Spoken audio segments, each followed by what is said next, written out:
एक सुबह जब मैं अपने ऑफिस जाने ही वाला था, अग्राफेना जो मेरी रसोइया, धोबिन और घर संभालती थी मेरे पास आई। और मेरे हैरानी की बात यह थी कि उसने बातचीत शुरू कर दी। वह हमेशा से बहुत चुप रहने वाली, सीधी सादी और सरल औरत थी। पिछले 6 सालों में रोज के खाने के बारे में पूछने के अलावा उसने शायद ही कोई और बात कही हो। कम से कम मैंने तो उससे और कुछ नहीं सुना था। मैं आपसे एक बात करने आई हूं साहब, उसने अचानक कहा। आपको वो छोटा कमरा किराए पर चढ़ा देना चाहिए। कौन सा छोटा कमरा? अरे, वही जो रसोई के बगल में है। क्यों? क्योंकि लोग किराएदार रखते हैं इसलिए। लेकिन कौन उसे लेगा? कौन लेगा? अरे, कोई किराएदार लेगा, और कौन? लेकिन भली औरत, वहां तो एक बिस्तर रखने की भी जगह नहीं है। उसमें हिलने डुलने की भी जगह नहीं है। वहां कौन रह सकता है? अरे, रहने की क्या जरूरत है? जब तक सोने की जगह मिल जाए बस वही काफी है। वो तो खिड़की में रहेगा। कौन सी खिड़की? कौन सी खिड़की? जैसे आपको पता ही न हो। अरे, वही जो रास्ते में है। वो वहीं बैठेगा, सिलाई करेगा या कुछ और काम करेगा। शायद कुर्सी पर भी बैठ जाए। उसके पास अपनी कुर्सी है और मेज भी है। उसके पास सब कुछ है। अच्छा, तो ये वो कौन है? अरे, एक अच्छा आदमी है, अनुभवी आदमी। मैं उसके लिए खाना बना दूंगी और उससे मैं 3 रूबल महीने के हिसाब से रहने खाने का किराया लूंगी। बहुत कोशिशों के बाद मैं आखिरकार ये समझ पाया कि कोई बूढ़ा आदमी अग्राफेना को किसी तरह मना चुका था कि वह उसे अपनी रसोई में किराएदार और खाने वाले के तौर पर रख ले। जो बात अग्राफेना के दिमाग में घुस जाती वो पूरी होकर ही रहती। अगर मैं मना करता तो मुझे चैन नहीं मिलने वाला था। जब उसे कोई बात पसंद नहीं आती तो वह सोचने में डूब जाती और 2-3 हफ्ते तक गहरी उदासी में चली जाती। इस दौरान मेरा खाना खराब होने लगता, कपड़े इधर उधर गायब हो जाते, फर्श साफ नहीं होता। कुल मिलाकर मुझे बहुत कुछ सहना पड़ता। मैंने बहुत पहले ही देख लिया था कि ये कम बोलने वाली औरत कोई योजना बना ही नहीं सकती थी। अपने दिमाग से कोई नया ख्याल निकालना उसके बस की बात नहीं थी। लेकिन अगर किसी तरह कोई विचार उसके कमजोर दिमाग में बैठ जाए तो उसे रोकने का मतलब था कुछ समय के लिए मानसिक तौर पर उसका टूट जाना। इसलिए अपनी मानसिक शांति को किसी भी चीज से ज्यादा अहमियत देते हुए मैंने तुरंत हाँ कह दी। क्या उसके पास पासपोर्ट है या कुछ और इसी तरह का कागज? हाँ, बिल्कुल है। वह अच्छा आदमी है, अनुभवी आदमी है। 3 रूबल देने का वादा किया है। अगले ही दिन नया किराएदार मेरे साधारण से कुंवारे कमरे में आ गया। लेकिन इससे मुझे कोई परेशानी नहीं हुई, बल्कि अंदर से मैं खुश ही था। मैं आमतौर पर बहुत अकेले रहने वाला इंसान था। मेरे कोई खास दोस्त नहीं थे और मैं कहीं आता जाता भी नहीं था। मैंने 10 साल ऐसे ही अपनी दुनिया में सिमटे हुए बिता दिए थे, तो अकेलेपन की आदत पड़ गई थी। लेकिन इसी तरह के 10-15 साल और बिताना, वही अग्राफेना, वही कुंवारे कमरे, ये सोचकर ही मन बुझ जाता था। इसलिए अगर कोई नया इंसान आ रहा था और अगर वह ठीक ठाक स्वभाव का हुआ तो मेरे लिए तो वह किसी वरदान से या आशीर्वाद से कम नहीं था। अग्राफेना सही कह रही थी। मेरा नया किराएदार वाकई अनुभवी आदमी था। उसके पासपोर्ट से पता चला कि वह एक पूर्व सैनिक था। हालांकि यह तो मैं उसके चेहरे से ही पहचान सकता था। पुराने सैनिकों को पहचानना आसान होता है। अस्ताफी इवानोविच अपने जैसे लोगों में सबसे अच्छे उदाहरणों में से एक था। हम दोनों अच्छे से घुल मिल गए। सबसे अच्छी बात यह थी कि अस्ताफी इवानोविच कभी कभी अपने जीवन की कोई घटना सुनाया करता था। मेरी नीरस उबाऊ जिंदगी में ऐसा कहानी सुनाने वाला तो किसी खजाने से कम नहीं था। एक दिन उसने मुझे ऐसी ही एक कहानी सुनाई जो मेरे दिल पर गहरी छाप छोड़ गई। ये घटना कुछ इस तरह हुई। मैं घर में अकेला था। अस्ताफी और अग्राफिना दोनों ही अपने अपने काम से बाहर गए हुए थे। अचानक मुझे अंदर के कमरे से किसी के आने की आहट सुनाई दी। मुझे लगा कि कोई अजनबी आया है। मैं बाहर निकला तो देखा कि वाकई एक अजनबी आदमी दरवाजे पर खड़ा था। वह ठंडे पतझड़ के मौसम के बावजूद बिना ओवरकोट के था और उसका कद छोटा था। क्या चाहिए? मैंने पूछा। क्या यहाँ एलेक्जेंड्रोव नाम का कोई क्लर्क रहता है? यहाँ ऐसा कोई नहीं रहता भाई, अब जाओ। लेकिन दरबान ने तो मुझे यही पता बताया था। वह धीरे धीरे दरवाजे की ओर पीछे हटते हुए बोला। जाओ यहाँ से भाई, आगे बढ़ो, मैंने सख्ती से कहा। अगले दिन दोपहर के बाद जब अस्ताफी इवानोविच मेरे लिए एक कोट ठीक कर रहा था, फिर से किसी के दरवाजे पर आने की आहट हुई। मैंने दरवाजा आधा खोला। मेरी आंखों के सामने ही मेरा कल वाला मेहमान बड़ी शांति से आया। मेरे गद्देदार ओवरकोट को खूंटी से उतारा और उसे अपनी बाह के नीचे दबाकर तेजी से बाहर निकल गया। अग्राफिना पूरे समय बस उसे घूरती रही। मुंह खुला का खुला रह गया, लेकिन उसने मेरी चीज बचाने के लिए कुछ भी नहीं किया। अस्ताफी इवानोविच फौरन चोर के पीछे भागा, लेकिन 10 मिनट बाद वह हांफता हुआ और खाली हाथ लौट आया। चोर पूरी तरह गायब हो चुका था। वाह, क्या किस्मत पाई है अस्ताफी इवानोविच। शुक्र मानो कि तुम्हारा क्लोक बच गया, नहीं तो वह तुम्हें बड़ी मुसीबत में डाल जाता, वह चोर। लेकिन इस पूरी घटना ने अस्ताफी इवानोविच पर ऐसा असर डाला कि मैं खुद चोरी को भूल गया और बस उसे देखता रह गया। वह इस बात को पचा ही नहीं पा रहा था। हर कुछ मिनट में वह अपना काम छोड़ देता, फिर दोबारा समझाने लगता कि कैसे यह सब हुआ। वह कैसे खड़ा था, कैसे उसके सामने से ही कोट उतारा गया, बस 1 गज की दूरी थी, और कैसे वह चोर को पकड़ नहीं पाया। फिर वह काम पर लौटता, फिर छोड़ देता, और आखिरकार मैं देखता हूं कि वह दरबान के पास चला गया, उसे सब कुछ बताने और उसे डांटने कि उसने अपने इलाके में ऐसा कैसे होने दिया।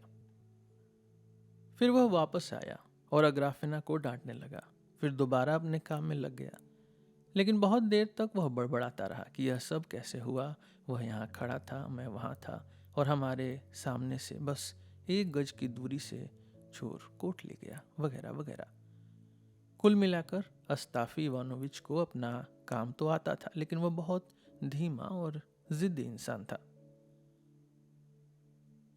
उसने हम दोनों को मूर्ख बना दिया, अस्ताफी इवानोविच।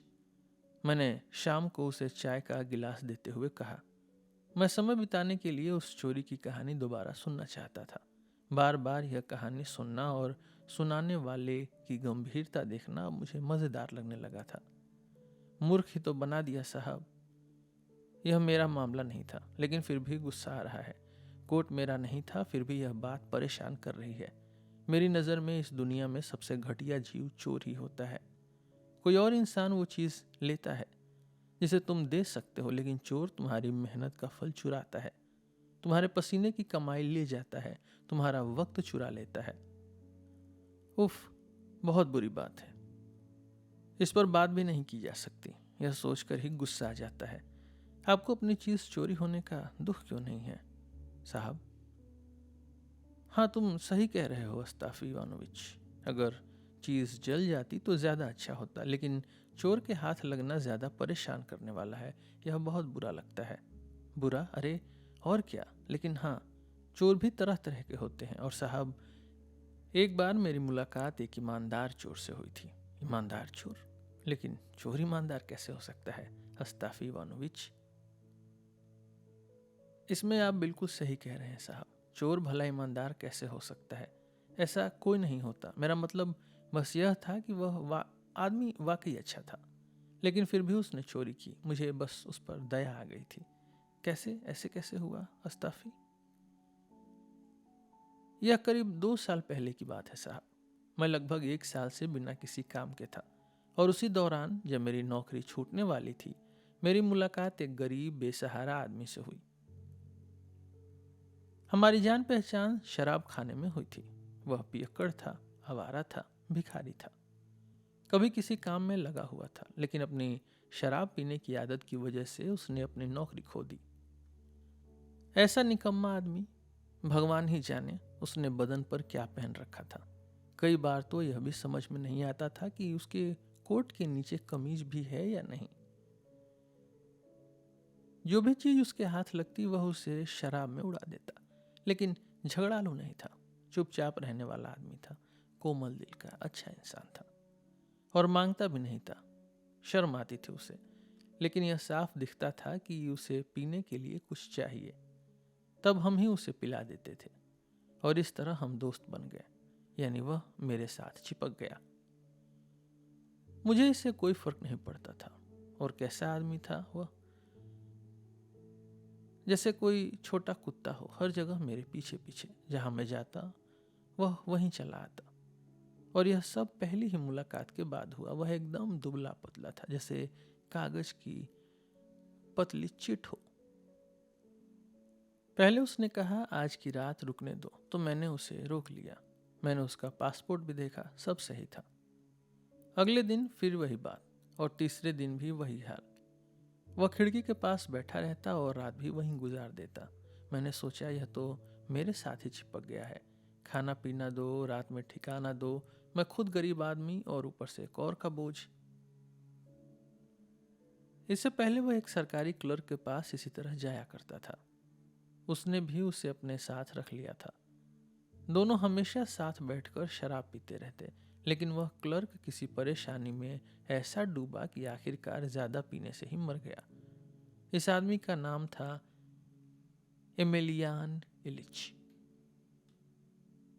मैं सोचता रहा कि इसके साथ क्या करूं, इसे निकाल दूं तो शर्म आती थी और बेचारे पे तरस भी आता था। मैंने इससे ज्यादा बेसहारा इंसान अपनी जिंदगी में कभी नहीं देखा था। और मजे की बात, वह कभी खुद कुछ नहीं कहता था, कुछ नहीं मांगता था, बस चुपचाप बैठा रहता, आंखों में ऐसा भाव लिए जैसे कोई कुत्ता अपने मालिक की तरफ देखता है। सोचता था कि शराब किसी इंसान को कहां से कहां गिरा सकती है। मैं खुद से बार बार पूछता हूं, मैं इसे कैसे कहूं कि अब तुम्हें जाना होगा एमेलिया अनुष्का, यहाँ तुम्हारे लिए कुछ नहीं है। मैं खुद के लिए खाने का इंतजाम मुश्किल से कर पाता हूँ, तुम्हें कैसे रखूं? मैं सोचता रहा कि अगर मैंने उसे ऐसा कह दिया तो वह क्या करेगा। मुझे दिखने लगा कि वह कैसे मुझे घूर कर देखेगा।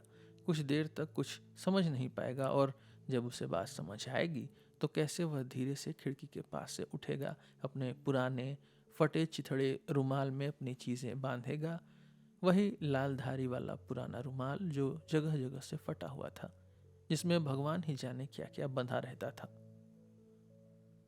फिर वह अपने पुराने घिसे पिटे कोट को ठीक करेगा ताकि वह थोड़ा ठीक ठाक दिखे, गर्मी भी दे सके और उसके छेद किसी को दिखे नहीं, क्योंकि वह आदमी नाजुक दिल था। फिर वह धीरे से दरवाजा खोलेगा और आंखों में आंसू लिए बाहर चला जाएगा।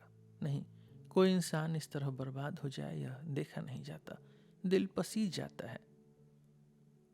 और फिर मैं खुद से सोचता हूँ, मेरी खुद की हालत ही क्या अच्छी है, थोड़ा सब्र कर एमेलियानुष्का, मैं ज्यादा दिन यहाँ नहीं रहने वाला, मैं जल्द ही चला जाऊंगा, फिर तुझे मेरी कोई खबर भी नहीं मिलेगी। खैर साहब, हमारा परिवार दूसरी जगह चला गया और मेरे मालिक एलेक्जेंद्र फिलिमिनोविच अब इस दुनिया में नहीं रहे, भगवान उनकी आत्मा को शांति दे। उन्होंने मुझसे कहा, अस्ताफी इवानोविच, मैं तुमसे पूरी तरह संतुष्ट हूँ। जब हम गांव से लौटेंगे तो फिर से तुम्हें अपने साथ रख लेंगे। मैं उनके यहाँ बटलर नौकर था, बहुत अच्छे इंसान थे, लेकिन उसी साल उनका निधन हो गया। खैर, उन्हें आखिरी विदाई देने के बाद मैंने अपना सामान समेटा, जो थोड़े बहुत पैसे थे, और सोचा कि अब कुछ दिन के लिए आराम करूंगा। मैं एक बुजुर्ग औरत को जानता था, उसी के यहाँ जाकर एक कोना किराए पर ले लिया। कमरे में सिर्फ एक ही कोना खाली था। वह पहले नर्स रह चुकी थी, अब पेंशन मिलती थी, और अपने लिए एक छोटा सा कमरा ले रखा था। अच्छा एमेलियानुष्का, अब अलविदा, मैंने सोचा, अब तुम मुझे ढूंढ नहीं पाएगा। लेकिन साहब, आप सोच भी नहीं सकते, मैं एक जान पहचान वाले से मिलने गया था और जब शाम को लौटा तो पहली चीज़ जो मैंने देखी वह थी एमेलियानुष्का। हाँ साहब, वह मेरे बक्से पर बैठा था। पास में उसका पुराना चेकदार कपड़े का गट्ठर रखा था। वही पुराना फटा पुराना कोट पहने बैठा मेरा इंतजार कर रहा था और टाइम पास करने के लिए उसने बूढ़ी औरत से एक चर्च की किताब उधार ले ली थी, लेकिन उसे उल्टा पकड़ा हुआ था। इसने तो मुझे सूंघ ही लिया। मेरा दिल धक से रह गया। मैंने सोचा अब कुछ नहीं हो सकता, पहले ही क्यों नहीं निकाल दिया। मैंने उससे सीधा सवाल किया, पासपोर्ट लाए हो एमेलियानुष्का? मैं वहीं बैठ गया और सोचने लगा, क्या ऐसा आवारा इंसान मेरे लिए बहुत मुसीबत खड़ी करेगा। फिर मैंने सोचा ज़्यादा परेशानी नहीं देगा, खाना देना ही होगा। सुबह एक टुकड़ा ब्रेड और खाने में स्वाद लाने के लिए एक प्याज, दोपहर को एक टुकड़ा ब्रेड और प्याज, और रात में प्याज के साथ क्रॉस, एक तरह की रूसी शराब।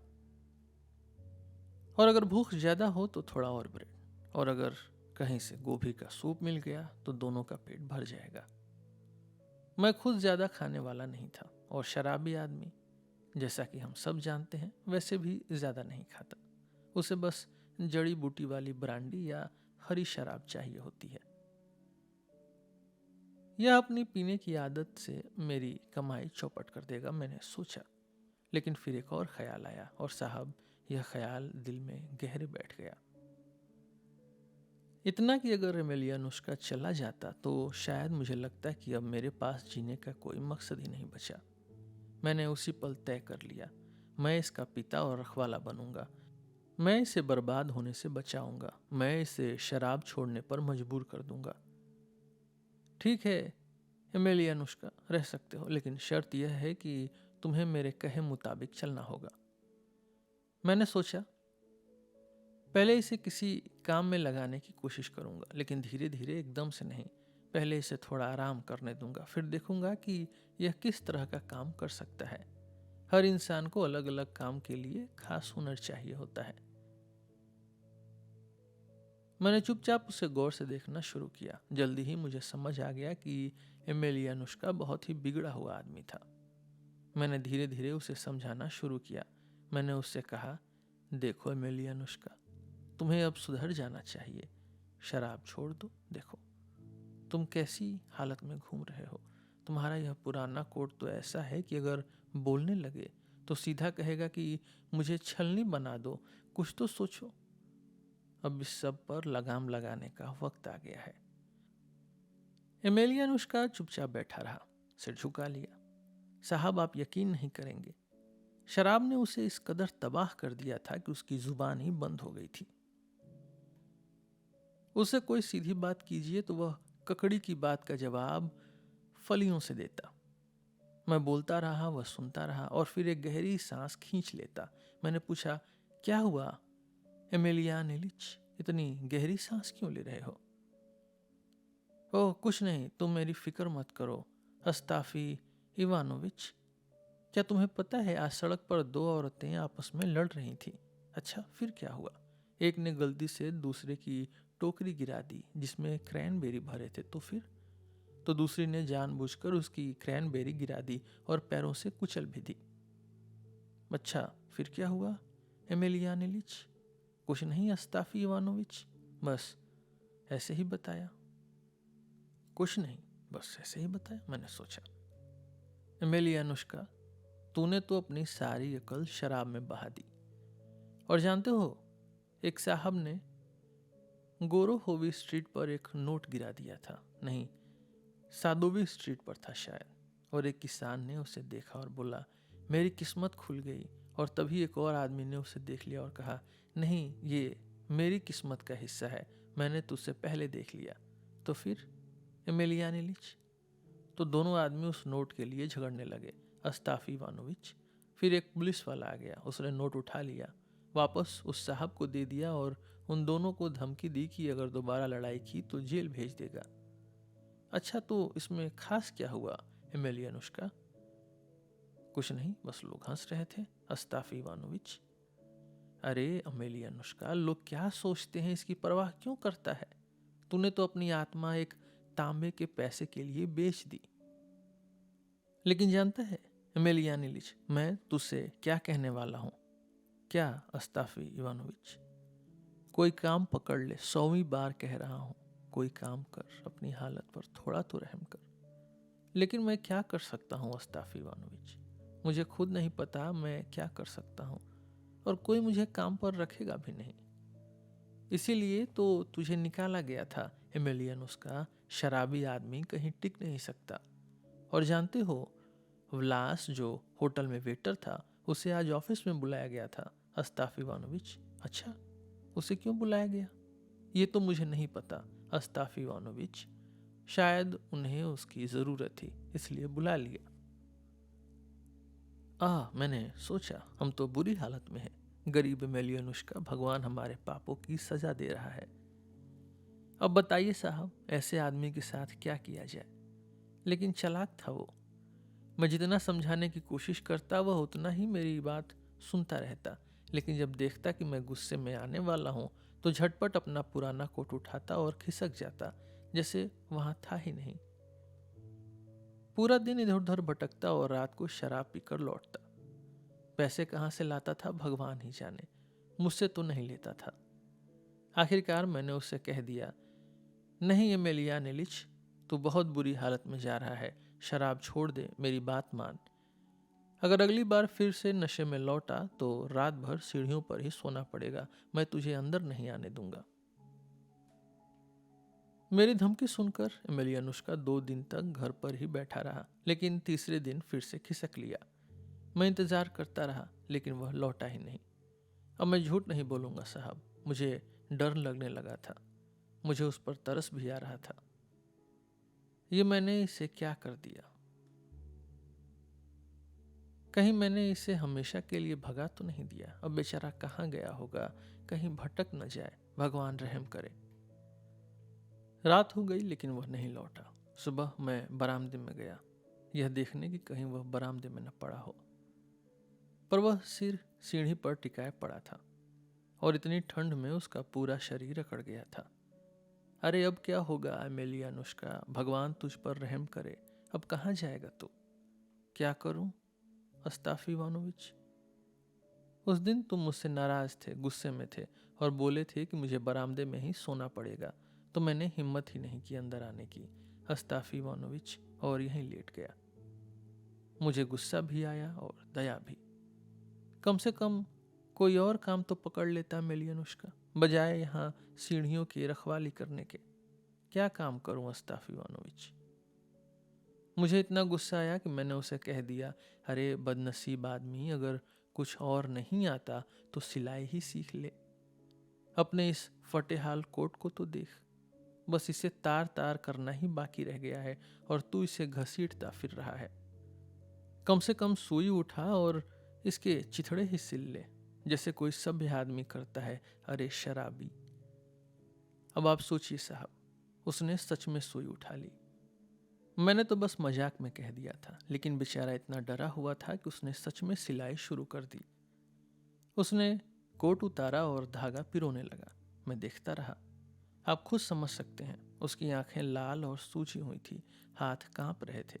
बार बार धागा सुई में डालने की कोशिश करता, लेकिन हाथ इतने लड़खड़ा रहे थे कि धागा सुई में जाता ही नहीं था। वह आंखें मिचमिचाता, धागे को बार बार चाट कर सीधा करता, उंगलियों में मरोड़ता, लेकिन सब बेकार। आखिर उसने हार मान ली और मेरी तरफ देखने लगा। ये क्या कर रहे हो एमेलियनुष्का? अगर कोई देख लेता तो मैं कहाँ मुंह दिखाता? अरे भोले आदमी, मैंने तो मजाक में कहा था, ताने के तौर पर। ये बेवकूफ़ी छोड़ो, भगवान भला करे तुम्हारा। चुपचाप बैठो, मेरी इज्जत का तमाशा मत बनाओ, मेरी सीढ़ियों पर सोकर मुझे शर्मिंदा मत करो। तो मैं क्या करूं अस्ताफ इवानोविच? मुझे खुद पता है कि मैं शराबी हूं, निकम्मा हूं। मैं तुम्हें बस दुख ही देता हूं। तुम तो मेरे मेरे भले करने वाले हो। और यह कहते कहते उसके नीले पड़े होंठ अचानक कांपने लगे और एक आंसू उसके सफेद गाल पर लुढ़क आया। वह ठोड़ी के खुरदुरे बालों पर अटका और फिर बेचारा एमेलियनुष्का फूट फूट कर रोने लगा। भगवान रहम करे, मुझे लगा जैसे किसी ने मेरे सीने में छुरा घोंप दिया हो। इतना नाजुक दिल इंसान, मुझे कभी उम्मीद नहीं थी कि वह ऐसा कर सकता है। कोई सोच भी सकता था। नहीं एमिलिया अनुष्का, मैंने सोचा, अब तुम्हें मैं पूरी तरह छोड़ दूंगा। जा अपने रास्ते चला जा, जैसे कोई कूड़ा हो। खैर साहब, अब लंबी कहानी क्यों सुनाऊं, और वैसे भी यह सब छोटी छोटी बातें हैं, इन पर ज्यादा शब्द खर्च करना बेकार है। आप होते तो इस बारे में सोचते भी नहीं, लेकिन मैं, अगर मेरे पास कुछ देने लायक होता तो मैं यह सब कभी होने ही न देता। मेरे पास एक जोड़ी घुड़सवारी की पैंट थी। कमबख्त ले जाए वो। बड़ी बढ़िया और पहले दर्जे की पैंट थी, नीले रंग की, चेक वाली। गांव के एक साहब ने ऑर्डर दी थी, लेकिन बाद में उन्होंने लेने से मना कर दिया। कहने लगे कि थोड़ी कम चौड़ी है, तो वह मेरे पास रह गई। मुझे लगा कि ये तो काम की चीज़ है। पुराने कपड़ों की दुकान पर 5 चांदी के रूबल तो आराम से मिल जाते, और नहीं तो पेटरबुर्ग के किसी साहब के लिए 2 जोड़ी पतलून सिलवा सकता था, और बचा हुआ कपड़ा अपने लिए एक जैकेट बनवाने के काम आ जाता। हम गरीब लोगों के लिए तो हर चीज़ का मोल होता है। और ठीक उसी समय एमिलिया अनुष्का की हालत बहुत ख़राब थी। वह दिन भर बस बैठा रहता, न पीता न कुछ खाता, बस चुपचाप, जैसे कोई उल्लू कोने में बैठा हो। उसे देखना भी दुख देने लगा था। बस बैठा रहता, सोचता रहता। मैंने सोचा, या तो इसके पास एक कौड़ी भी नहीं बची, या फिर वह वाकई सुधर गया है। इसने शराब छोड़ दी है और मेरी बात मान ली है। खैर साहब, हमारी जिंदगी यूं ही चल रही थी, और तभी एक त्योहार आया। मैं शाम की प्रार्थना में गया। जब मैं लौटा तो देखा कि एमिलिया अनुष्का खिड़की के पास बैठा था, नशे में धुत, आगे पीछे झूलता हुआ। तो ये गुल खिला रहा था जनाब। मैंने सोचा, चलो जरा अपना सामान देख लूं। मैंने अपना बक्सा खोला। पैंट वहां नहीं थी। मैंने इधर उधर खोजा, गायब। हर जगह तलाश लिया। पैंट जैसे हवा में उड़ गई हो। मुझे लगा जैसे किसी ने मेरे सीने में छुरा मार दिया हो। सबसे पहले मैं बूढ़ी मालकिन के पास दौड़ा और सीधा उस पर शक किया, लेकिन एमिलिया अनुष्का पर तो मुझे जरा भी शक नहीं हुआ, भले ही वह वहां बैठा नशे में झूम रहा था। नहीं, बूढ़ी बोली, भगवान तुम्हारा भला करे। भला मैं उन पैंट का क्या करूंगी? क्या मैं घुड़सवारी करने जाऊंगी? अरे, मेरी भी कुछ दिन पहले एक स्कर्ट गायब हो गई है। मुझे कुछ नहीं पता। मैं कुछ नहीं कह सकती कि तुम्हारी घुड़सवारी वाली पैंट कहाँ है। तो फिर यहाँ कौन आया था? कौन आया हो सकता है? मैंने पूछा। कोई भी नहीं आया साहब, वह बोली। मैं यहाँ पूरे समय थी। बस एमिलियान इलिच बाहर गया था, फिर वापस आया और अब वहीं बैठा है। उससे पूछ लो। मैंने सीधा एमिलियानुस्का से पूछा, एमिलियानुस्का, तुमने कहीं तो वो नई घुड़सवारी की पैंट उठा तो नहीं ली? याद है, जो मैंने गांव वाले साहब के लिए बनाई थी? नहीं अस्ताफी इवानोविच, उसने कहा। मैंने तो मतलब हाथ भी नहीं लगाया। मैं तो हैरान परेशान हो गया। हर जगह खोज लिया, ऊपर नीचे देख लिया, लेकिन पैंट का कहीं नामो निशान नहीं था। और एमिलिया अनुष्का बस वहीं बैठा झूल रहा था, आगे पीछे। मैं बक्से के पास बैठा था, झुका हुआ, और अचानक मैंने उसकी तरफ एक नजर डाली। हे भगवान! मेरा दिल अचानक तेजी से धड़कने लगा, जैसे आग लग गई हो। चेहरा गर्म पड़ने लगा। और तभी एमिलिया अनुष्का ने भी मेरी तरफ देखा। नहीं अस्ताफी इवानोविच, उसने कहा, तुम सोच रहे हो कि शायद वो घुड़सवारी की पैंट मैंने ले ली, लेकिन मैंने उसे हाथ भी नहीं लगाया। तो फिर गई कहाँ एमिलियान इलिच? नहीं अस्ताफी इवानोविच, मैंने उन्हें देखा तक नहीं। तो क्या एमिलियान इलिच वो खुद ही अपने पैरों पर चलकर भाग गई? शायद ऐसा ही हुआ होगा अस्ताफी इवानोविच। उसका यह कहना था कि मैं तुरंत खड़ा हो गया। मैंने दिया जलाया, अपनी सिलाई का काम उठाया और बैठ गया।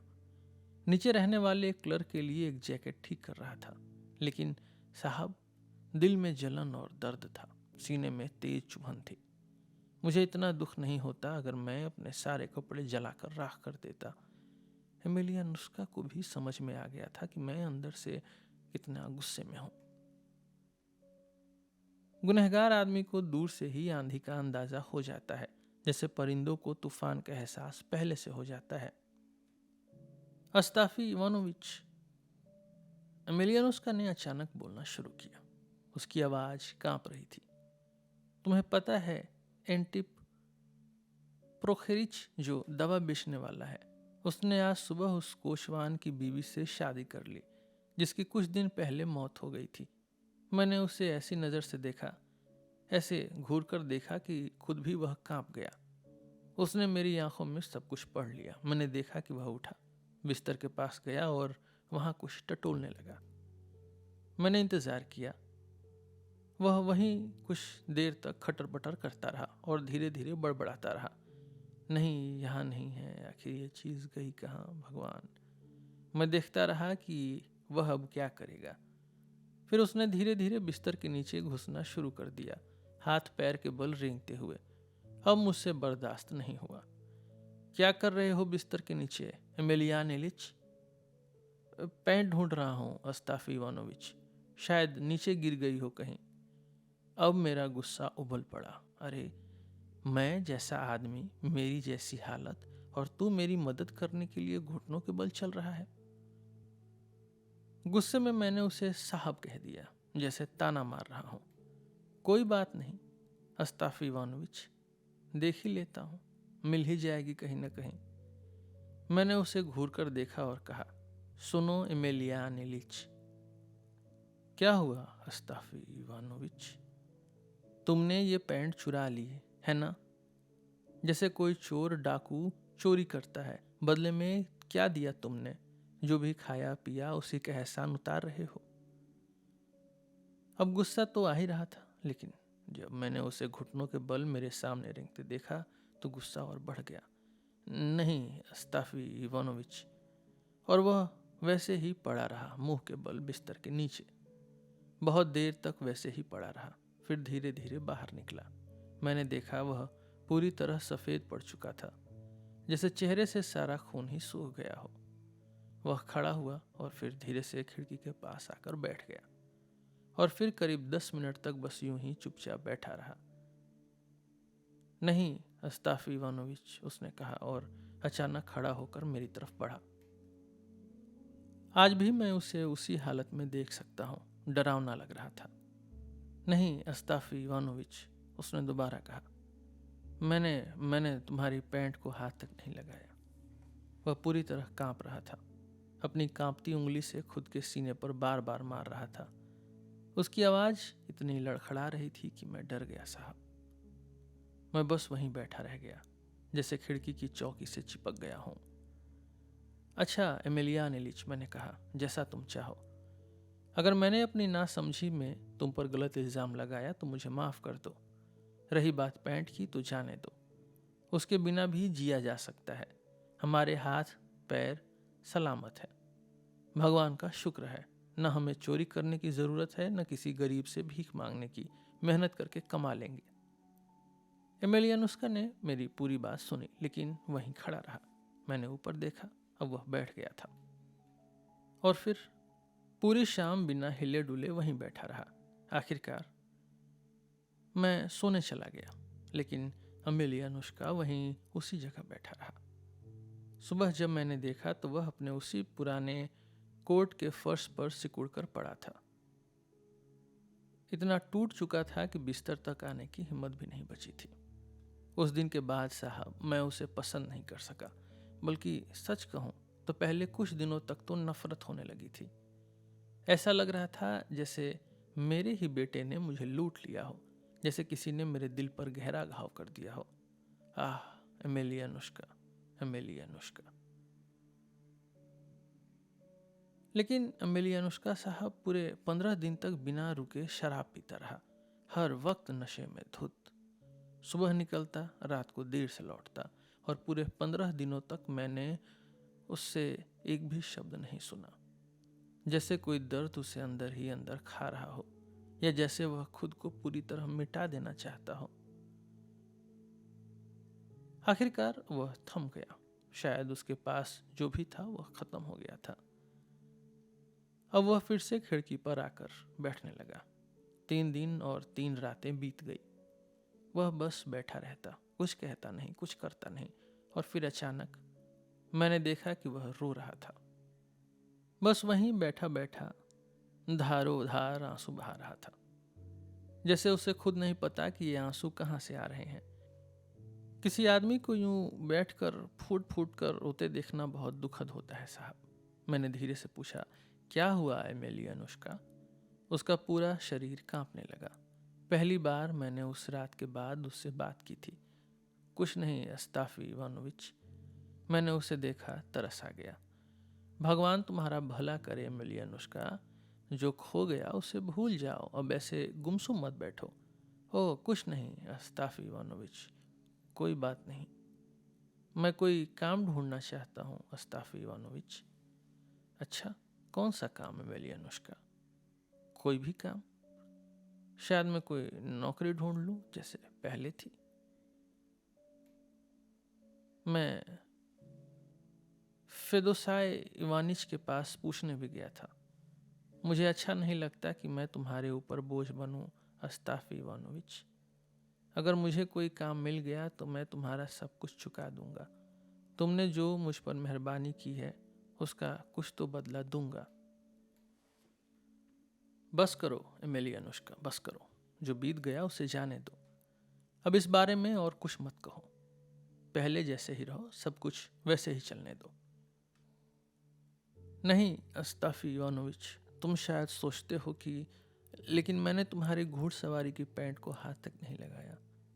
ठीक है, जैसा तुम्हें सही लगे। भगवान तुम्हारा भला करे मेरी अनुष्का। नहीं अस्ताफी इवानोविच, अब मैं तुम्हारे साथ नहीं रह सकता, यह साफ है। तुम मुझे माफ कर दो अस्ताफी इवानोविच। अरे भगवान तुम्हें खुश रखे एमेलियानिलिच। कौन तुम्हें भगा रहा है? कौन तुम्हें निकाल रहा है? क्या मैंने ऐसा कुछ कहा? नहीं, लेकिन मेरे लिए अब इस तरह तुम्हारे साथ रहना सही नहीं है अस्ताफी इवानोविच। अब मैं चला जाऊं तो बेहतर होगा। वह इतना आहत था कि अपनी बात पर अड़ा रहा। मैंने उसकी ओर देखा। वह सच में उठ खड़ा हुआ था और अपने पुराने घिसे पीटे कोट को अपने कंधों पर डाल लिया। लेकिन तुम जा कहाँ रहे हो एमेलियानिलिच? जरा सोचो तो सही, क्या करने जा रहे हो? नहीं, अब अलविदा अस्ताफी इवानोविच, अब मत रोको मुझे। और वह फिर से सुबकने लगा। अब मुझे जाना ही होगा। तुम अब पहले जैसे नहीं रहे। पहले जैसा नहीं रहा? मैं तो अब भी वही हूं, लेकिन अकेले तो तुम खुद को खो दोगे एमेलियानिलिच। किसी मासूम बच्चे की तरह भटक जाओगे। नहीं अस्ताफी इवानोविच, जब तुम अब बाहर जाते हो तो अपने बक्से में ताला लगाते हो और ये देखकर मेरे आंसू निकल आते हैं अस्ताफी इवानोविच। मुझे जाने दो अस्ताफी इवानोविच, और जो तकलीफ मैंने तुम्हें दी उसके लिए मुझे माफ कर दो। और साहब वह चला गया। मैंने सोचा एक दिन में लौट आएगा, शाम को आएगा, पर नहीं आया। दूसरा दिन बीत गया, कोई खबर नहीं। तीसरा दिन भी निकल गया। अब मुझे डर लगने लगा। अब तो ऐसी बेचैनी हो गई कि ना मैं खा सकता था, ना पी सकता था, ना सो सकता था। उस आदमी ने मुझे पूरी तरह हिला दिया था। चौथे दिन मैं उसे ढूंढने निकला। हर शराब खाने में झांका, लोगों से पूछा, लेकिन एमेलियानुष्का का कोई अता पता नहीं। मैं सोच रहा था कहीं वह किसी गली के किनारे पड़ा न मिल जाए, मर गया होगा बेचारा। कहीं यूं ही किसी की ठोकर में आकर मिट्टी में दबा न रह जाए। मैं जब घर लौटा तो ऐसा लग रहा था जैसे मैं खुद मर चुका हूं। अगले दिन फिर से उसे ढूंढने निकला। खुद को कोसता रहा कि मैंने उसे इस हालत में अकेला क्यों छोड़ दिया। 5वें दिन त्योहार की सुबह अचानक मैंने दरवाजे की चरमराहट सुनी। मैंने सिर उठाया और वहां मेरा एमेलियानुष्का खड़ा था। उसका चेहरा नीला पड़ा हुआ था, बालों में मिट्टी जमी हुई थी, जैसे कई दिनों से सड़क पर सो रहा हो। इतना दुबला हो गया कि बस एक तिनके जैसा दिख रहा था। उसने अपना पुराना कोट उतारा, बक्से पर बैठ गया और मेरी ओर देखने लगा। मैं उसे देखकर खुश हुआ कि वह लौट आया, लेकिन उससे भी ज्यादा दुख हुआ यह देखकर कि वह किस हालत में लौटा है। क्योंकि साहब, अगर मुझसे कोई ऐसी गलती हुई होती, अगर मैं किसी पाप में फंस गया होता, तो मैं कभी वापस लौटने की हिम्मत नहीं करता। मैं कुत्ते की मौत मर जाता, लेकिन कभी लौट कर नहीं आता। लेकिन एमेलियानुष्का लौट आया, और यह और भी दुख की बात थी। साहब, एक आदमी को इतनी बुरी हालत में देखना। मैंने उसकी देखभाल शुरू कर दी, उससे नरमी से बात करने लगा, उसे दिलासा देने लगा।